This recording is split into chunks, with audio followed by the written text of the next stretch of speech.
A stupid demon clown just crashed my birthday party. I told my parents I didn't want a clown for my birthday party. If they'd only listened, maybe this wouldn't have happened. Maybe all those people wouldn't have died. Why doesn't anybody ever listen to me? I told them I wanted a magician, and they wound up booking a pretty decent one.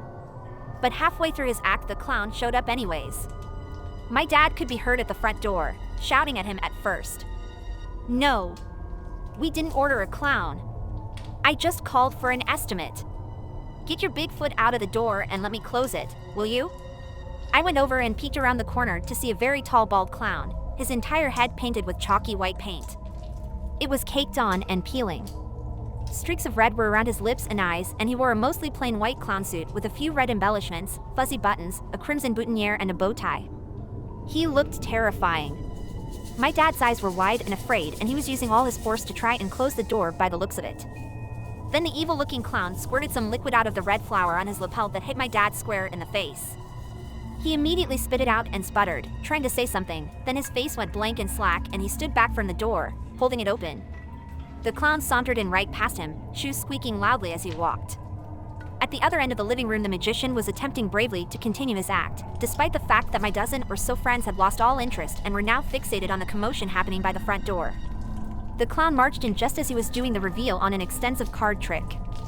As he was flourishing the Queen of Spades in the air, the clown began to pull things from his pockets, distracting all the children. A balloon giraffe, a pogo stick, a handkerchief that seemed to go on and on forever. Excuse me, sir. I was right in the middle of my act. You can't just come barging in here and interrupt everything like you own the place. The clown's eyes flicked over to the magician, and I noticed now that the irises were a crimson red color as well, just like his bow tie and face paint. I already knew something was wrong, but that drove it home and I started to get up, wanting to run to a phone and call 911. What happened next froze me in my tracks, and I found myself incapable of doing anything but staring. From the oversized pockets of his suit, the clown pulled out a miniature chainsaw. He pulled the cord and the room filled with the rusty buzzing sound of it. Hold this for me, will ya, pal? He threw the chainsaw at the magician and it spun through the air, landing square in his chest. There, the chainsaw grabbed onto his shirt and began to buzz and cut into his clothing, and then into his flesh, as if it were a possessed piranha going in for the kill. The magician screamed and pulled at the thing, putting his hands clumsily into the blade without thinking, only trying to make the pain stop. His fingers were a bloody ruin as he howled and pulled at the chainsaw desperately, but soon it had burrowed all the way into his sternum and his heart, causing him to keel over, dead. The chainsaw continued its high-pitched buzz from inside his chest, and his corpse quivered up and down with it inside of him, still sawing away. All right, who's the lucky birthday boy? The clown howled, laughing. I want you to come up here for a special surprise. My dad was standing glassy-eyed nearby, and he pointed at me, seeming hypnotized. All of my friends were huddled on one corner of the couch, screaming. It's his birthday. The horrible clown's gaze fixed on me, his head tilting slightly as he took me in. Get over here, birthday boy. It's your lucky day. He lifted his index finger and curled it inwards, beckoning me to come closer. I found myself doing just that, despite my intense desire not to. I ended up standing next to him in the living room, my friends sitting around watching, my dad looking on admiringly. What's your name, innocent one? Jordan. The clown bent down and whispered in my ear, what do you want for your birthday, Jordan? More than anything else in the world? I thought hard about it. In retrospect, I should have just wished for him to go away.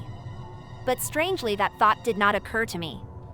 Suddenly, as I looked into his crimson-colored eyes, I felt greed overtake me. He was offering me whatever I wanted, so I would take it. A turtle. I've always wanted a turtle. He grinned, his brown and yellow teeth showing, grimy and stained. A turtle, you say? I nodded. Well, why stop there? How about 2 turtles? Or maybe 3 or 4. What do you say? I'll just make you 5 turtles. They can be your very special friends? I found myself jumping up and down, a smile stretched wide on my face. But suddenly, I didn't feel excited. I felt nervous again, and scared, and worried about what he was going to do next. This clown was not going to give me a birthday present I would enjoy. I felt fairly confident of that. The clown pulled a giant cardboard box out of his pants. It was way too large to fit inside his pockets, and that was when I realized he was not from this world. He was from somewhere else entirely. No magician was capable of performing that sort of trick. He pulled a big black marker out of his pocket next and wrote on the side of the box, "Transmogrifier." Then he called up 5 of my friends and had them stand close together, huddled in a circle. "So, you wanted 5 turtles, right?" I shook my head, horrified. It wasn't possible. What he was about to do wasn't possible. But then he did it anyways. He dropped the big cardboard box down on my friends and I heard them scream from inside of it. My dad was bouncing up and down, clapping and laughing like a kid, seeming completely unhinged and no longer in control of himself. The clown just giggled and held the box firmly down. Then the screaming stopped and he raised up the box. My friends were gone and 5 cheap-looking plastic turtles were there instead, standing lifeless on the carpet. Their glassy eyes looked sad and confused. "Enjoy your presents, kid." The clown ran over to the magician and pulled his chainsaw from the corpse, disemboweling him in the process, leaving a pile of leaking entrails on the rug. His giant shoes squeaked loudly as he walked out of the house, walking past my mom who was bringing home pizza for us all. She had only left for 20 minutes, but that was long enough to change our lives forever. She entered the living room to find a pile of gore, a dead magician, and half as many kids as when she had left. The rest of us were screaming hysterically and wouldn't stop for quite some time after that. Stupid clowns are the worst.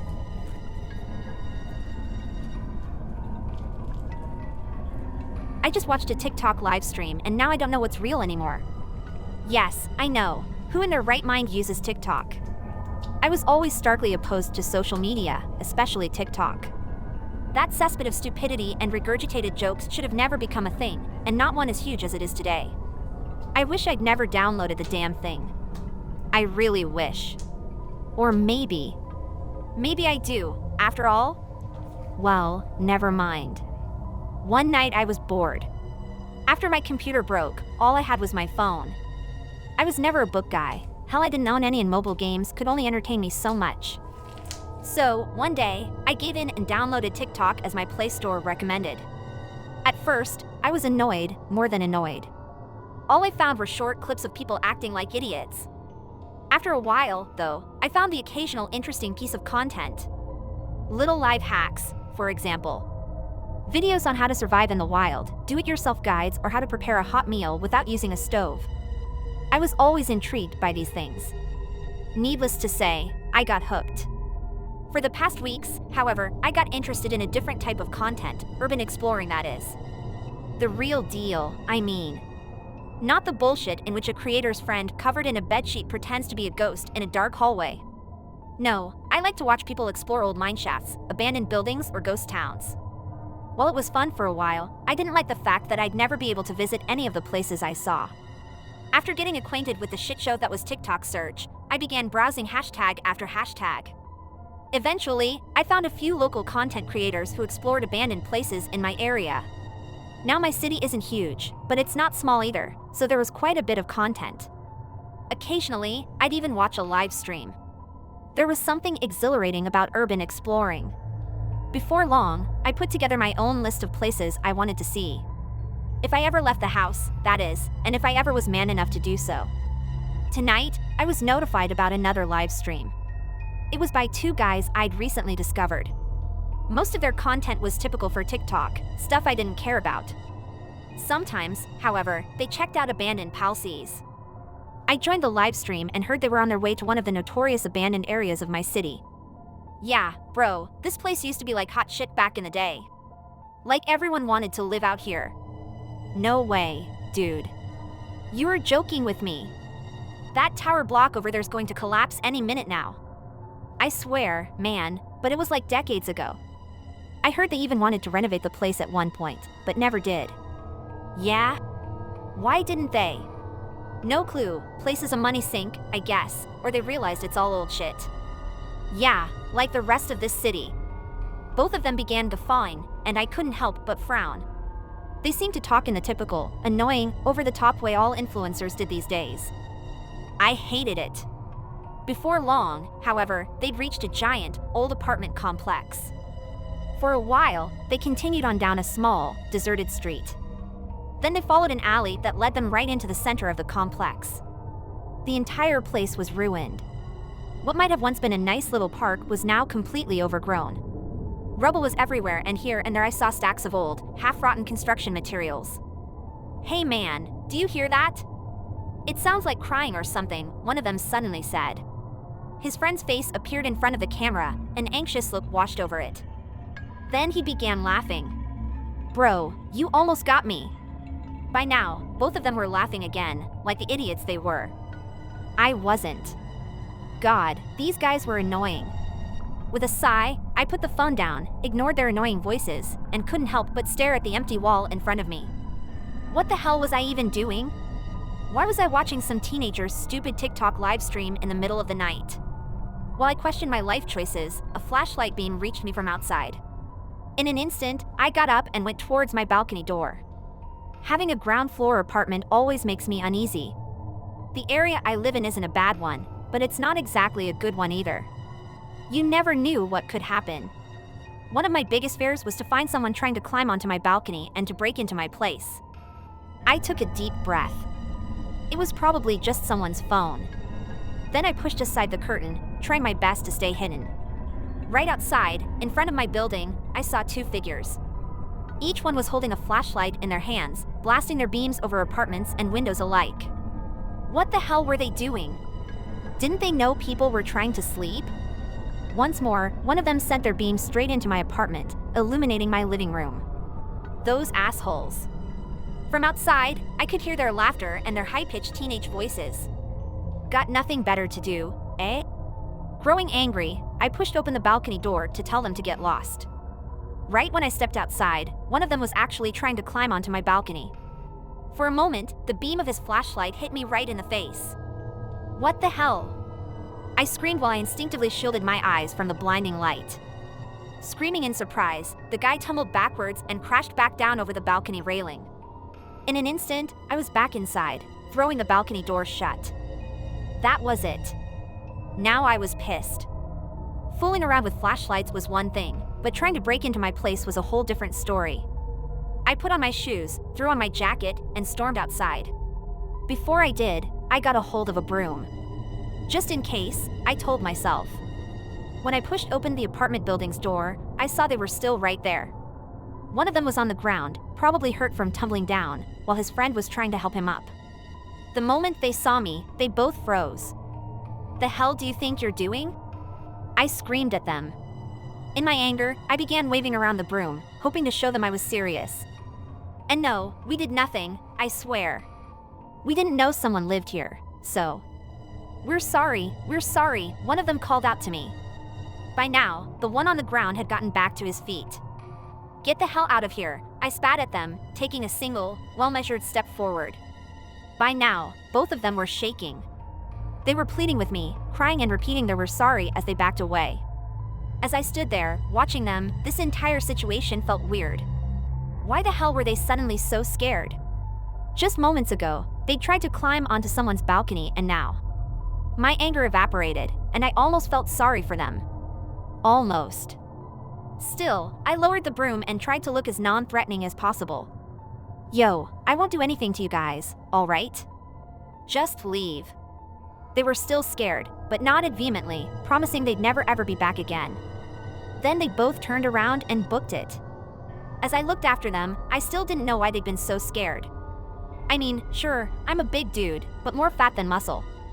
Don't tell me it's because of the freaking broom? On the way back inside, I couldn't help but laugh about the entire situation. Freaking teenagers. I'd barely entered my living room when I heard their voices again. I jerked around and went back to the balcony. Don't tell me. No one was outside. The balcony was empty, and so was the area in front of the building. What had I just heard? Then I saw my phone. TikTok was still open, and the stupid live stream from before was still playing. Bro, what the hell was that? Did you guys see that? Did you just see that? As I picked up the phone, I saw that the two of them were still running. The chat was going crazy. Messages were coming in at an almost astronomical speed. I could barely read anything, but what I did mention the words crazy person and squatter. As I continued to listen, there was soon no doubt anymore. It was the same two guys, the same two idiot teenagers who just tried to break into my place. Hadn't they gone to some abandoned area, though? How'd they ended up here? I reasoned they'd given up on their urban exploring, but How'd they made it here so quickly? Wait, where exactly did they go? There weren't any abandoned places nearby. By now, more and more people in chat were asking about the abandoned area, about its location. When one of the hosts finally answered, I was even more confused. It was my area, my home. But this place wasn't abandoned. I lived here. People lived here. I was right here, sitting in my living room. There was my bedroom and over there. No, calm down. Don't be an idiot. This was TikTok after all. Who knows, maybe that entire live stream was pre-recorded and in reality they went out for new content. Hell, maybe they found me on their follower list, saw I lived nearby, and decided to prank me or something. Yeah, that had to be it. The more I tried to convince myself, however, the more I realized how ridiculous those scenarios were. Yet the alternative. A new notification interrupted my thoughts. It was a new TikTok video, one just posted by the guys whose live stream I'd just watched. When I read the title, I shivered. Highlights of the craziest live stream ever. Run-in with insane squatter. We almost died. Holy shit, guys. I read the title again, then once more. With slightly shaking hands, I pressed play. I watched as the two of them walked past abandoned buildings. Then they were at the apartment complex, moving their flashlights around.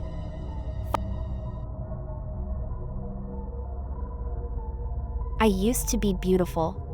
When my face started peeling, I thought it was the new face wash I had recently bought. My friend recommended it, and it was rated 10.0 on the best of lists on several websites. I was disappointed because the few times I used it, I really liked it, but I couldn't chance it, so I threw the cleanser in the trash. 2 days later, my face was still peeling, and it was much worse. It was so dry, the texture akin to snakeskin. I racked my mind for a possible cause, but couldn't think of any. Not only did it look disgusting, but it itched like absolute hell. I found myself scratching absent-mindedly. I scratched so hard that I drew blood. I only noticed when I glimpsed my red fingertips. My nail beds were clogged with chunks of skin. I finally realized that something was very wrong when I went to get my hair done. I went to my stylist to get my standard summer box braids. When she was done, she dipped my braids into a boiling pot of water and carefully wrapped my hair in a towel so I wouldn't get burned. When she took the towel away, she gasped, and my heart thumped painfully. "What's wrong?" I asked, but she didn't answer.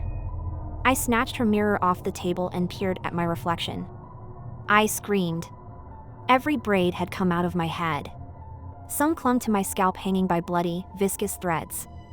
I watched as a trail of dark blood slowly dripped from my skull and trickled down my nose. I slammed down the mirror and ran outside to my car.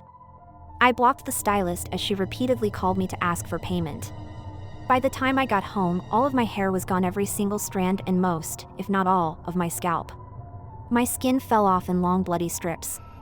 My face formed boils that burst and spurted foul yellow pus. My eyes, which have always been my best feature, were now wet with thick mucus and yellow, like the eyes of a reptile. I looked into those eyes. My once beautiful eyes, and oh my God, I remember. It was a memory I had tossed aside because I didn't deem it important to remember. My cousin's birthday was a week ago. She had always been into that mystic, spooky bullshit. The woman she hired referred to herself as a spiritualist. She told us we were going to host a seance. She ignored my laugh and the roll of my eyes. We lit red candles and turned off the lights, and then we sat in a circle and held hands. The spiritualist started chanting, and it made me uneasy. When I opened my eyes, she was staring at me. I had drank quite a bit, and it annoyed me I had to sit through this shit, so childishly I stuck my tongue out at her. She kept looking at me, but I refused to back down. And then she smiled, and everything went black. I was trapped in a sea of fire, and everything was burning. I tried to scream, but my mouth was sewn shut.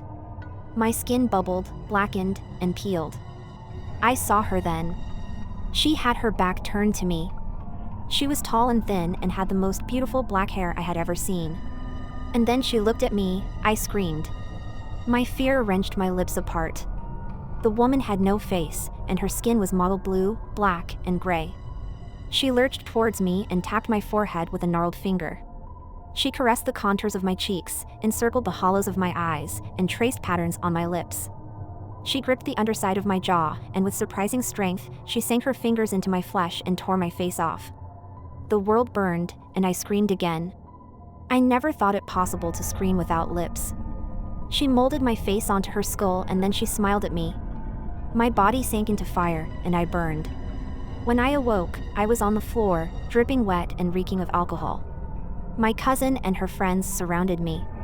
They looked confused and concerned. "What happened?" I asked, snatching the towel offered to me. My cousin told me I had fallen and then started screaming. They didn't know what to do, so she, my cousin, threw a glass of wine on me. "Where is she?" I spat. I took out my compact mirror and vigorously checked my flawless reflection. "Where is who?" My cousin asked. "That bitch," I said. "That spiritualist. She did this. She did something to me." My cousin looked at me as though I were crazy. "There was no spiritualist here, Bree." She gestured to her friends. "Just us." She peered at me.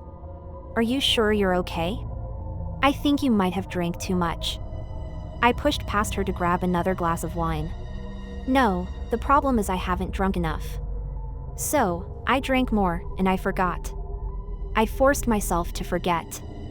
I don't believe in the supernatural, at least I never used to, but now, I am losing everything, so I believe. I believe some ugly demon has taken my face and given me hers.